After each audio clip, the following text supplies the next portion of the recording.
जय श्री कृष्णा। श्रीमद् भागवत कथा में आपका स्वागत है। आज हम पढ़ने वाले हैं भक्ति का दुख दूर करने के लिए नारद जी का उद्योग, दूसरा अध्याय, भागवत महात्म्य, गीता प्रेस, गोरखपुर। नारद जी ने कहा, बोले, तुम व्यर्थ ही अपने को क्यों खेत में डाल रही हो? अरे तुम चिंतातुर क्यों हो? भगवान श्री कृष्ण के चरण कमलों का चिंतन करो, उनकी कृपा से तुम्हारा सारा दुख दूर हो जाएगा। जिन्होंने कौरवों के अत्याचार से द्रौपदी की रक्षा की थी, गोप सुंदरियों को सनाथ किया था, वे श्री कृष्ण कहीं चले थोड़े ही गए हैं। फिर तुम तो भक्ति हो, सदा उन्हें प्राणों से भी प्यारी हो। तुम्हारे बुलाने पर तो भगवान नीच के घरों में भी चले जाते हैं। सत्य, त्रेता और द्वापर तीनों युगों में ज्ञान और वैराग्य मुक्ति के साधन थे, किंतु कलयुग में तो केवल भक्ति ही मुक्ति का साधन है। यह सोचकर ही श्री हरि ने तुम्हें रचा है। तुम साक्षात श्री कृष्ण की प्रिया और परम सुंदरी हो। एक बार जब तुमने हाथ जोड़कर पूछा था कि मैं क्या करूं, तब भगवान ने तुम्हें यही आज्ञा दी थी कि मेरे भक्तों का पोषण करो। तुमने भगवान की वह आज्ञा स्वीकार कर ली। इससे तुम पर श्री हरि बहुत प्रसन्न हुए। तुम्हारी सेवा करने के लिए मुक्ति को ही तुम्हें दासी के रूप में दे दिया और इन ज्ञान और वैराग्य को पुत्र के रूप में। तुम अपने साक्षात स्वरूप से वैकुंठ लोक में भक्तों का पोषण करती हो। भूलोक में तो तुम उनकी पुष्टि के लिए केवल छाया रूप धारण कर रखा है। तब तुम मुक्ति, ज्ञान और वैराग्य को साथ लिए पृथ्वी तल पर आई और सतयुग से द्वापर पर्यंत बड़े आनंद से रही। कलयुग में तुम्हारी दासी मुक्ति पाखंड रूप रोग से पीड़ित होकर क्षीण होने लगी, इसलिए तो वह तुरंत ही तुम्हारी आज्ञा से वैकुंठ को चली गई। इस लोक में भी तुम्हारे स्मरण करने से ही वह आती है और फिर चली जाती है, किंतु इन ज्ञान और वैराग्य को तुमने पुत्र मानकर अपने पास रख छोड़ा है। फिर भी कलयुग में इनकी उपेक्षा होने के कारण तुम्हारे ये पुत्र उदासीन और वृद्ध हो गए हैं। फिर भी तुम चिंता न करो, मैं इनके नवजीवन का उपयोग सोचता हूँ। सम्मुख कली के समान कोई भी युग नहीं है। इस युग में तो तुम्हें घर घर में प्रत्येक पुरुष के हृदय में स्थापित कर दूंगा। देखो, अन्य सब धर्मों को दबाकर और भक्ति विषय महोत्सवों को आगे रखकर मैंने लोक में तुम्हारा प्रचार न किया तो मैं श्री हरि का दास नहीं। इस कलयुग में जो जीव तुमसे युक्त होगा, वे पापी होने पर भी बेखटक के भगवान श्री कृष्ण के अभय धाम को प्राप्त होंगे, जिनके हृदय में निरंतर प्रेम रूपिणी भक्ति निवास करती है। वे शुद्ध पुरुष स्वप्न में भी यमराज को नहीं देखते। जिनके हृदय में भक्ति महारानी का निवास होता है, उन्हें भूत, पिशाच और राक्षस, दैत्य इत्यादि स्पष्ट करने में भी समर्थ नहीं हो सकते। तप, वेदाध्ययन, ज्ञान, कर्म आदि किसी भी साधन से भगवान वश में नहीं किए जा सकते। वे केवल भक्ति से ही विषुभूत होते हैं। इसमें गोपीजन प्रमाण है। मनुष्य को सहस्त्रों जन्मों के पुण्य प्रताप से ही भक्ति में अनुराग होता है। कलयुग में केवल भक्ति, केवल भक्तों का ही सार है। भक्ति तो साक्षात श्री कृष्ण चंद्र के समान उपस्थित हो जाती है। जो लोग भक्ति से द्रोह करते हैं, वे तीनों लोकों में दुख ही दुख पाते हैं। पूर्व काल में भक्ति का तिरस्कार करने वाले दुर्वासा ऋषि को बड़ा कष्ट उठाना पड़ा। बस व्रत, तीर्थ, योग, यज्ञ और ज्ञान चर्चा आदि बहुत से साधनों की कोई आवश्यकता नहीं है। एकमात्र भक्ति ही मुक्ति दिलाने वाली है। सूत जी कहते हैं, इस प्रकार नारद जी का निर्णय किए हुए अपने महात्म्य को सुनकर भक्ति के सारे अंग पुष्ट हो गए और वे उनसे कहने लगी। भक्ति महारानी ने कहा, नारद जी, आप धन्य हैं। आपकी मुझ में निश्चल प्रीति है। मैं सदा आपके हृदय में रहूंगी, कभी आपको छोड़कर नहीं जाऊंगी। साधो, आप बड़े कृपालु हैं। आपने क्षण भर में ही मेरा सारा दुख दूर कर दिया, किंतु अभी मेरे पुत्रों में चेतना नहीं आई है। आप इन्हें शीघ्र ही सचेत कर दीजिए, जगा दीजिए। सूत जी बोले। भक्ति के ये वचन सुनकर नारद जी को बड़ी करुणा आई। वे उनसे हाथ से हिला डुला कर जगाने लगे। फिर उनके कान के पास मुंह लगाकर जोर से बोला, ओ ज्ञान जल्दी जाग पड़ो, ओ वैराग्य जल्दी जाग पड़ो। फिर उन्होंने वेद अध्ययन, वेदांत घोष और बार बार गीता पाठ करके उन्हें जगाया। इससे वे जैसे तैसे बहुत जोर लगाकर उठे, किंतु आलस्य के कारण वे दोनों जम्भाई लेते रहे।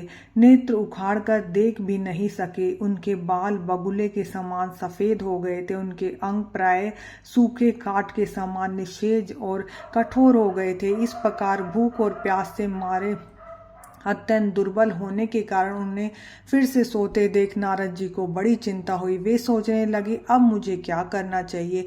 इनकी नींद और इससे भी बढ़कर इनकी वृद्धावस्था कैसे दूर होगी। शौनक जी इस प्रकार चिंता करते करते वे भगवान को याद करने लगे। उसी समय आकाशवाणी हुई, मुने खेद मत करो, तुम्हें यह उद्योग निस्संदेह सफल होगा। देवर्षि, इसके लिए तुम एक सत्कर्म करो। वह कर्म तुम्हें संत शिरोमणि महानुभाव बताएंगे। उस सत्कर्म का अनुष्ठान करते ही क्षण भर में इनकी नींद और वृद्धावस्था चली जाएगी। सर्वत्र भक्ति का प्रसार होगा। यह आकाशवाणी वहां सभी को साफ साफ सुनाई दी। इससे नारद जी को बड़ा विस्मय हुआ और वे कहने लगे, मुझे तो इसका कुछ आशय समझ में नहीं आया। नारद जी बोले, इस आकाशवाणी ने भी गुप्त रूप में ही बात कही है। यह नहीं बताया कि कौन सा साधन किया जाए जिससे इनका कार्य सिद्ध हो। वे संत न जाने कहाँ मिलेंगे और किस प्रकार उस साधन को बताएंगे। अब आकाशवाणी ने जो कुछ कहा उसके अनुसार मुझे क्या करना चाहिए। सूत जी कहते हैं, शौनक जी तब ज्ञान और वैराग्य दोनों को वहीं छोड़कर नारद मुनि वहां से चल पड़े। प्रत्येक तीर्थ में जा जाकर मार्ग में मिलने वाले मुनीश्वरों से वह साधन पूछने लगे। उनकी उस बात को सुनते तो सब थे, किंतु उसके विषय में कोई कुछ भी निश्चित उत्तर नहीं देता। कहीं उसे अध्यास बताया, कोई बोले इसका ठीक ठीक पता लगाना ही कठिन है। कोई सुनकर चुप रह गए। कोई तो अपनी अवज्ञा होने के भय से बात को टाल खिसक गए। त्रिलोकी में महान आश्चर्यजनक हाहाकार मच गया। लोग आपस में कानाफूसी करने लगे। भाई, जब वेदाध्ययन, वेद घोष और बार बार गीता पाठ सुनाने पर भी भक्ति, ज्ञान और वैराग्य तीनों नहीं जगाए जा सके, तब और कोई उपाय नहीं है। स्वयं योगीराज नारद जी भी जिसका ज्ञान नहीं है उसे दूसरे सांसारिक लोग कैसे बता सकते हैं।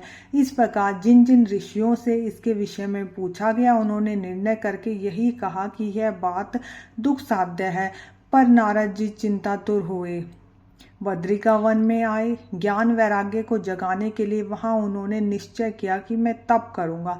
इसी समय उन्होंने अपने करोड़ों सूर्य के समान तेजस्वी सनक आदि मुनीश्वर दिखाई दिए। उन्होंने देखकर वे बड़े मुनि श्रेष्ठ कहने लगे। नारद जी ने कहा, महात्माओं, इस समय बड़े भाग्य से मेरा आप लोगों के साथ समागम हुआ है। आप मुझ पर कृपा करके शीघ्र ही वह साधन बताइए। आप सभी लोग बड़े योगी, बुद्धिमान और विद्वान हैं। आप देखने में 5-5 वर्ष के बालक से जान पड़ते हैं, किंतु हैं पूर्वजों के भी पूर्वज। आप लोग सदा वैकुंठ में निवास करते हैं, निरंतर हरि कीर्तन में लगे रहते हैं, बल्लभ अमृत का स्वादन करते हैं, उसमें उन्मत्त रहते हैं। एकमात्र भगवत कथा ही आपके जीवन का आधार है। हरि शरणम यह वाक्य मंत्र सर्वदा आपके मुख से निकलता रहता है। इसी से काल प्रेरित वृद्धावस्था भी आपको बाधा नहीं पहुंचाती। पूर्व काल में आपने भुंग मात्र से भगवान विष्णु के द्वारपाल जय और विजय को तुरंत पृथ्वी पर गिरा दिया और फिर आप ही की कृपा से पुनः वैकुंठ लोक पहुंच गए।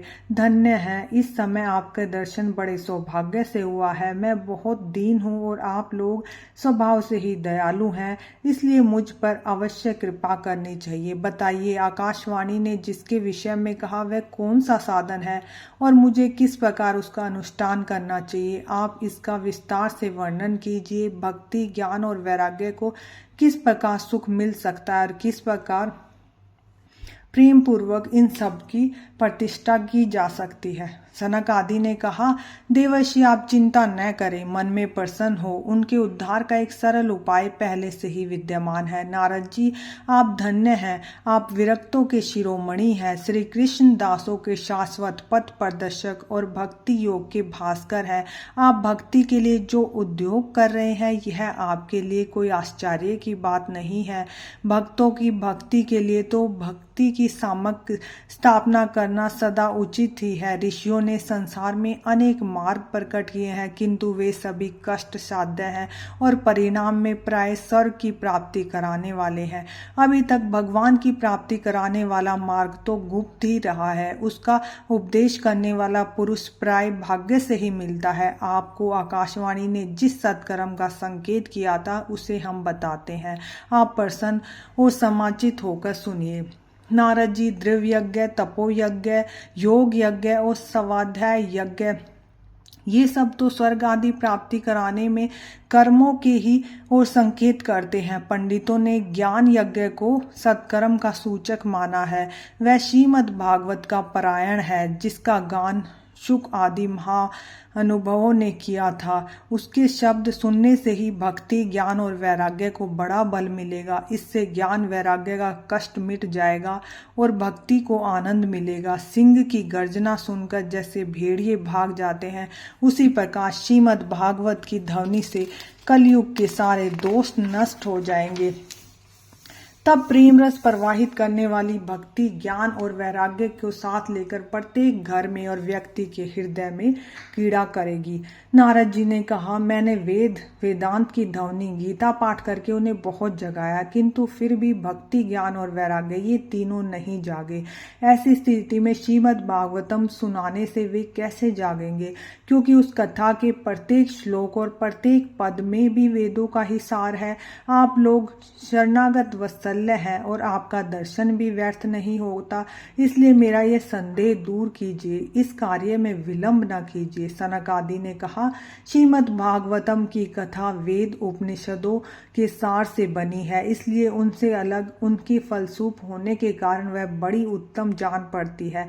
जिस प्रकार रस वृक्ष की जड़ से शाखा पर्यंत होता है, किंतु इसकी स्थिति में उसका स्वादन नहीं किया जा सकता, वहीं जब वह फल के रूप में आता है तब संसार में सभी को प्रिय लगने लगता है। दूध में घी रहता है, किंतु उस समय उसको अलग स्वाद नहीं मिलता, वही जब उससे अलग हो जाता है तब देवताओं के लिए भी स्वादवर्धक हो जाता है।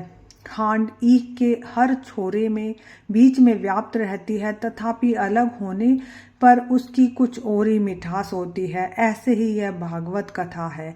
यह भागवत पुराण वेदों के समान है। श्री वेदव्यास ने इसे भक्ति, ज्ञान और वैराग्य की स्थापना के लिए प्रकाशित किया है। पूर्व काल में जिस समय वेद वेदांतों के पारगामी और गीता की रचना करने वाले भगवान वेदव्यास खिन्न होकर अज्ञान समुद्र में गोता खा रहे थे, उसी समय आपने ही उन्हें 4 श्लोकों में इसका उपदेश दिया। उसे सुनते ही उनकी सारी चिंता दूर हो गई। इससे आपको आश्चर्य क्यों हो रहा है? जो आप हमसे प्रसन्न कर रहे हैं, आपको उनका शोक और दुख का विनाश करने वाले श्रीमद् भागवत पुराण ही सुनानी चाहिए। नारद जी ने कहा, महानुभावों, आपका दर्शन जीवन के संपूर्ण पापों को तत्काल नष्ट कर देता है और जो संसार दुख स्वरूप दावानल से तपे हुए हैं उन पर शीघ्र ही शांति की वर्षा करता है। आप निरंतर शेष जी के सहस्त्र मुखों से गाए हुए भगवत कथा अमृत का पान करते हो। मैं प्रेम लक्षणा भक्ति का प्रकाश करके उद्देश्य से आपकी शरण लेता हूँ। जब अनेक जन्मों के संचित पुण्य उदय होते हैं, मनुष्य को सत्संग मिलता है, तब वह उसके अज्ञान जनित मोह और मद रूपी अंधकार को नाश करके विवेक उदय होता है। इति श्री पद्म पुराणे उत्तरखंडे श्रीमद् भागवत महात्म्ये कुमार नारद संवादो द्वितीयो अध्याय समाप्त। कल हम तीसरा अध्याय भक्ति के कष्ट की निवृत्ति पढ़ेंगे। जय श्री कृष्णा। प्लीज लाइक और सब्सक्राइब। हरे कृष्णा।